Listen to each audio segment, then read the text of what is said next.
राजद से आपको टिकट नहीं मिला, आगे की रणनीति क्या होगी? देखिए, राजद से मुझे टिकट नहीं मिला, इसमें बहुत बड़ा षड्यंत्र है, साजिश है। और हम आप कार्यकर्ता मीटिंग किए थे और किसी सिंबल का बहुत बड़ा महत्व नहीं होता है। कार्यकर्ता का महत्व होता है, वोटर का महत्व होता है।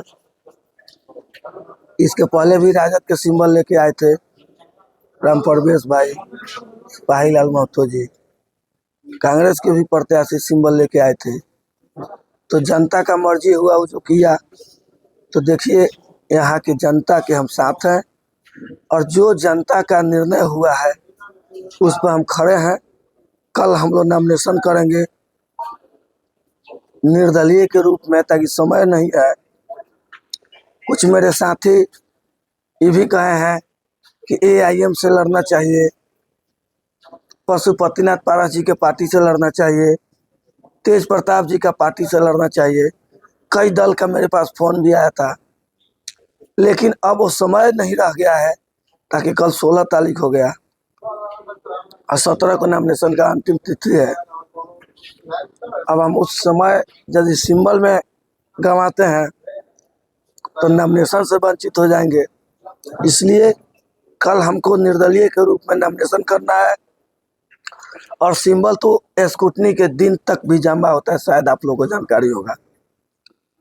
तो इस बीच में यदि कोई ऐसा परिस्थिति आएगा, हमारे सब गणमान्य लोग हैं, गार्जियन लोग हैं, इन लोग से बैठ के नॉमिनेशन के बाद फिर विचार करेंगे। तो सिंबल यदि किसी का होगा वो पेपर में आ जाएगा, तो चुनाव चिन्ह हो जाएगा। और नहीं विचार होगा तो हमको तो भरोसा है कि हमारा सिंबल तरैया के दलित, पिछड़ा, अति पिछड़ा, गरीब, गुरबा मेरे सिंबल के रूप में खड़ा है। ताकि इसके पहले भी हम चुनाव लड़े थे तो 10,000 मिला था, हम कोई सिंबल से नहीं लड़े थे। तो वो परिस्थिति दूसरा था, वो हवा दूसरा था। आज ये पहाड़ दूसरा है, आज ये हवा दूसरा है। अंतिम दौर में भी मिथिलेश राय का नाम चल रहा था टिकट के लिए, लास्ट में क्या हुआ है? अब सेंगर जी, आप तो सब जानते हैं, कल जो हाई वोल्टेज ड्रामा हुआ पटना राबड़ी आवास पे, वो आप देखे भी होंगे। एक भी न्यूज मीडिया चैनल नहीं था जो नहीं दिखाने का काम किया। तो उसका खमियाजा वो भुगतेंगे, जनता काहे भुगतेगी? जनता का जो सही डिसीजन होगा वो करेगी। ताकि तरैया के जनता के साथ छावा हुआ है, ठगी हुआ है, खरीद फरोख्त हुआ है, यह तरैया की जनता खरीद फरोख्त बर्दाश्त नहीं करेगी। लड़ाई किससे मान के चलेंगे, जनक सिंह से या राजद के प्रत्याशी से? दोनों में किसी के साथ लड़ाई नहीं है, ये दोनों एक ही मियान का तलवार है। आपसे हम पूछना चाहते हैं, क्या कभी जनक सिंह किसी राजपूत का भलाई किया है? तो उस 5 राजपूत का नाम बताइए। क्या शैलेंद्र प्रताप किसी राजपूत के साथ भलाई किया है? तो 5 राजपूत का नाम बताइए। लेकिन हम बताते हैं कि हम अपने समाज के लिए कोरोना काल में ऐसा कोई शहर नहीं था जो हम लोगों का मदद नहीं किए। ऐसा एक भी व्यक्ति बता दीजिए जो मुझे फोन करके मदद मांगा हो और हम मदद नहीं किए थे। हम जितना में थे उतना ही मदद किए। तो ये लोग हमारे तरैया के जनता के सामने ये लोग सुन है। यह चीज 14 तारीख को देखने को मिलेगा आपको। क्षेत्र की जनता को क्या कहना चाहेंगे?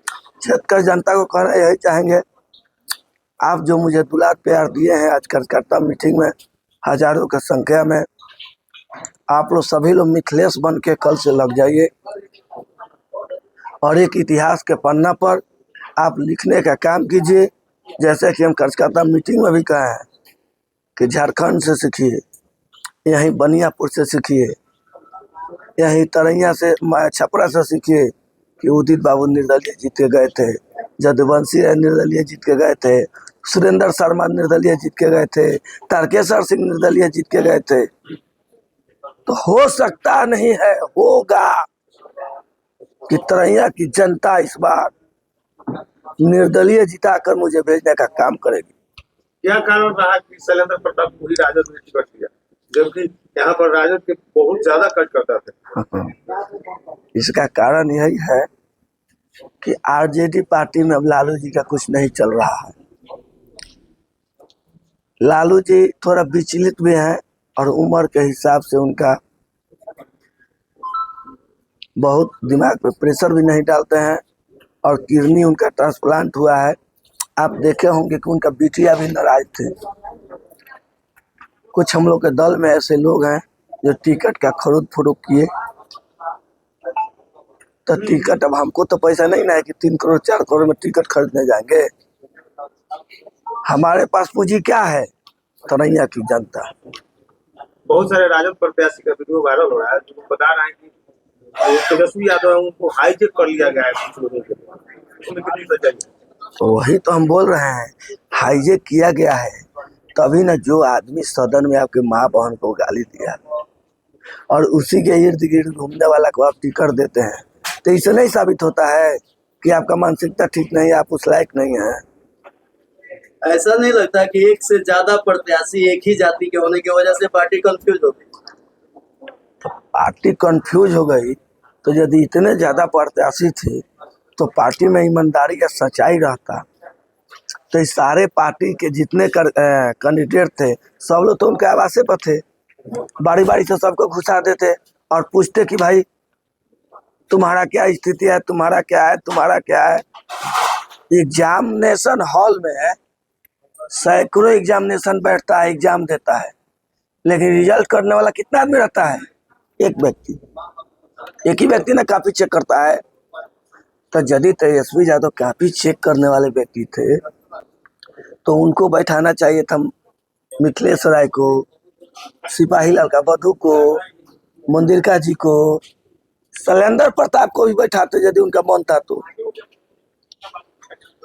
मितेंद्र राय को, वकील राय को, चन्नेश्वर राय को, और वहीं इंटरव्यू ले लेते, सबका ग्राफ देख लेते, किसका पब्लिक में क्या रुझान है, क्या ग्राफ है, और उसके बाद आप सबका फोटो एक साथ खिंचवा के एक किसी को सिंबल दे देते, तो आज हम जो बोल रहे हैं नहीं बोलते।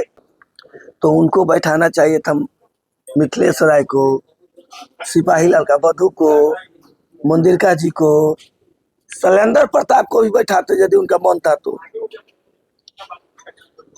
मितेंद्र राय को, वकील राय को, चन्नेश्वर राय को, और वहीं इंटरव्यू ले लेते, सबका ग्राफ देख लेते, किसका पब्लिक में क्या रुझान है, क्या ग्राफ है, और उसके बाद आप सबका फोटो एक साथ खिंचवा के एक किसी को सिंबल दे देते, तो आज हम जो बोल रहे हैं नहीं बोलते। यहाँ की जनता बोलती कि नहीं तो आप लोग सबसे पूछा गया, आप लोग परीक्षा में फेल हैं, यही पास हुआ, इसी को टिकट दिए, तो हम भी उसका सम्मान करते। लेकिन आप चोर दरवाजा से घुसाते हैं पीछे के रास्ता से, और पीछे का रास्ता से सिंबल दे के भेजते हैं, और सुनील सिंह अपने घर में उसको रात भर रख कर अपने नोट का गिनती करवाते हैं। यह तरैया की जनता बर्दाश्त नहीं करेगी। तो सीट निकल जाएगा तो राजद में जाएंगे कि नहीं? हाँ, ये तो तरैया की जनता बताएगी। तरैया की जनता मुझे गंगा में बहाएगी तो गंगा पे रहेंगे, पर्वत पे बैठाएगी तो पर्वत पे रहेंगे। यह तरैया की जनता जानती है।